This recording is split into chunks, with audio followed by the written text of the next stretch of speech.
সরকারি চাকুরিতে সকল গ্রেডে সরাসরি নিয়োগে 93% মেধা ও 7% কোটার প্রজ্ঞাপন প্রকাশ করল সরকার।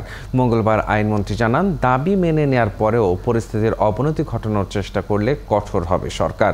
কোটা সংস্কার আন্দোলনে শিক্ষার্থীদের ক্লাসে ফেরারও আহ্বান জানান তিনি। এ সময় জনপ্রশাসন, শিক্ষা ও তথ্য প্রতিমন্ত্রীও উপস্থিত ছিলেন।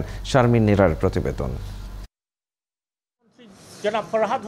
সরকারি চাকরিতে কোটা সংস্কারের আপিল বিভাগের রায় আসার 48 ঘন্টার মধ্যেই সংবাদ সম্মেলন করে প্রজ্ঞাপন প্রকাশ ও তার বিস্তারিত তুলে ধরতে গুলশানে সংবাদ সম্মেলনে আইনমন্ত্রী। আমি আপনাদেরকে সুনির্দিষ্টভাবে বলেছিলাম মঙ্গলবারে জারি হবে।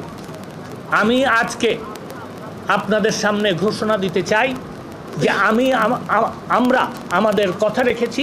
মেধাভিত্তিক 93 বীর মুক্তিযোদ্ধা, শহীদ মুক্তিযোদ্ধা ও বীরাঙ্গনা সন্তানদের জন্য 5 আর ক্ষুদ্র নৃগোষ্ঠীর জন্য 1 ও তৃতীয় লিঙ্গ ও প্রতিবন্ধীর জন্য 1% করে কোটা বরাদ্দ রাখলেও প্রশ্ন উঠেছে, শহীদ মুক্তিযোদ্ধার সন্তানরা আসলে বয়স বিবেচনায় চাকরি প্রত্যাশী হিসেবে আছেন কিনা।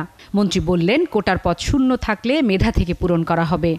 নির্ধারিত কোটায় যোগ্য প্রার্থী পাওয়া না গেলে সংশ্লিষ্ট কোটার শূন্য পদ সমূহ সাধারণ মেধা তালিকা হইতে পূরণ করা হইবে।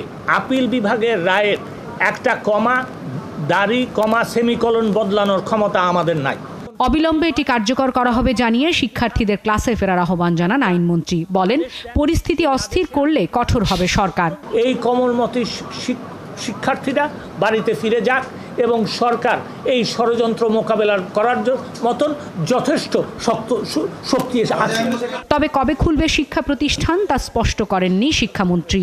শিক্ষামন্ত্রী মহোদয় বলছেন যে এরকম কেউ দেয় নাই। এ সময় তথ্য প্রতিমন্ত্রী বলেন, শান্তিপূর্ণ আন্দোলনকে সহিংস করছে একটি গোষ্ঠী। আন্তর্জাতিক গণমাধ্যমেও ভুল উপস্থাপনের অভিযোগ করেন তিনি।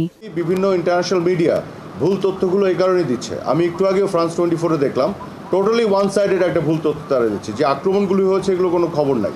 এবং ছাত্রদের সাথে যে আমাদের সরকারি এনগেজমেন্ট তাদের সাথে শান্তিপূর্ণভাবে যে সমাধান যে হয়ে গেছে এইটিও কিন্তু নাই।